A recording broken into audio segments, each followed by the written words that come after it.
what was school like for you? In secondary school, what was it like for you? How did you find, being in school and being in education?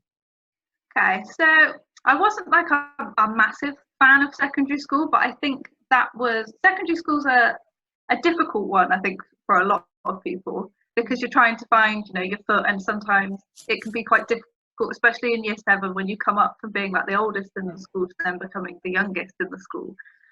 But the thing for me was like, I never really enjoyed, I am an academic person, but I'm not an overly academic person. So I struggled with, at school you have to study everything. So I'm not a massive fan of maths or anything like that. So that was kind of always the bane of my life at school. But I had a very good group of friends that kind of made everything worth it in the end. Like, you may not enjoy all of your lessons when you're in secondary school, but once you've kind of found your niche and your group of friends and everything like that, it does kind of all come together for you in the end. That obviously one of your least favourite subjects was maths, but what were some of your favourite subjects at secondary school? So I really enjoyed English. English was like quite a big thing for me. I really enjoyed creative writing and things like that, and I did enjoy both the literature and the language side of things, really randomly, because that's not quite the route I went down, but I did really, really enjoy that.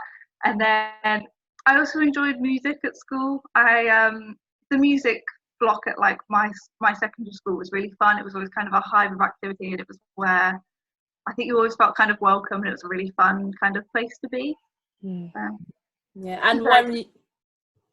So when you were at secondary school, obviously you kind of said that obviously you went on to do musical theatre degree. Were you kind of involved with did your school have musical productions and things like that? Were you involved in those?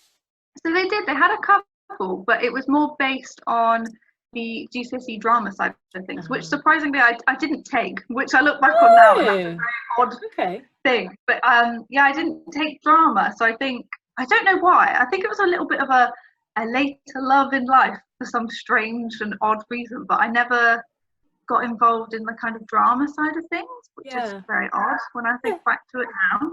Yeah, that's really interesting, because you would just assume that, because obviously what you've gone on to study at university and the area that you want to go into, you think that would be one of your choices. But like you said, it became a later love in life, definitely. Yeah. I think I got more into it when I was around 14, 15. I did a couple productions like outside of school, and that that clicked for me, I think, because I've danced from a young age. So I've danced till I was about 3 up until about 8, 9, and then was like, I don't want to do this anymore, and went back to it when I was around 14. I think that was the point where I realised that I actually really enjoy this. So but by then obviously it was a bit late for me to join GCSE drama, because I'd already made those decisions. But obviously at that point it's never obviously too late to pursue something that you're interested in. But were you part of a performing arts group outside of school? So I took regular dance lessons with a dance company locally, and then there was a company that used to come into Weston every year during the summer, and they'd kind of create a whole entire musical in 2 weeks. Wow. So it was my first kind of big experience of being part in a musical. It was my first audition experience, and it was really fun. It just, a lot of people aren't really interested in doing things during their summer holidays, but for 2 weeks I kind of got to go and have that creative outlet of regular dance and singing and rehearsals and things like that, and it really sparked an interest in me. I remember thinking after I think the first show I did was Fame, and I kind of had this thought of like, I actually really enjoyed that. I've never done anything like this before, because I've done like lots of dance shows in my life where every class gets their turn and you get to perform, which is really exciting, and I'd done a couple of kind of music gigs and things like that, but I'd never had the combination of the two together, and I really enjoyed it. And I kind of thought from that point on, I was like, I really enjoyed that, and I want to do it again. That's really cool. And it is cool that it's come outside of school. It was a passion that you found outside of there, but actually then at some point you were able to bring it back into your education. What were your kind of decisions about what you wanted to study after year 11 at post 16, and where you wanted to study that?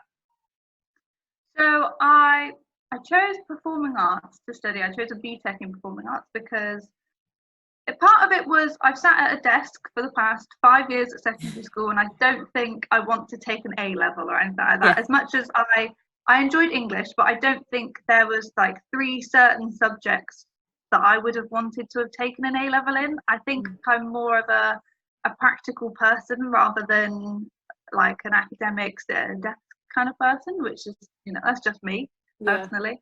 And so I talked it over and I was like, do you know what? I think I would like to go into performing arts because I've always enjoyed the music side of things, and I took dance as a GCSE as well. It was just that kind of, I'm missing that drama side of things, but that's fine because I then went on to study performing arts and got more involved in that side of things. Looking back on younger Molly, what advice would you give yourself? First of all, she needs to stay in her dance lessons. Do not take a break from the age of 8 until 14 because you've missed a large gap of knowledge, Molly. Oh. So don't do that. But the other thing is to just be more confident in myself. I remember a friend of mine told me when I first started my BTEC that she'd underestimated me, and that's not a bad thing. But she said to me, she went, "Jo, I really underestimated you, Molly. I didn't think you had a lot to offer," which sounds quite nasty. I don't think it was meant in a nasty way. So thank you, but okay. But it's a backhanded compliment. But I think it's to go in and be more confident in my skills and know that I have a lot more to offer than people probably would have first assumed. Make sure that you're confident. Be more confident, younger Molly, because you can do things. Believe in yourself. Look where Molly is now. Look where I am now. And then also as well, obviously this video will be going out to students who are on the Performing Arts BTEC as well, and other people who are studying kind of similar subjects. So what advice would you give to them currently who are studying, who are on a similar pathway to you? Work hard is a big thing, and always just put in all of your effort that you have, because you need those skills. Work hard at kind of core everything and make sure that you're inputting everything that you have, because you'll get the best results when you put out all of your effort in and you work extremely hard. And you'll get that sense of satisfaction as well, won't you, that actually I've worked really hard and I've made this happen. Definitely.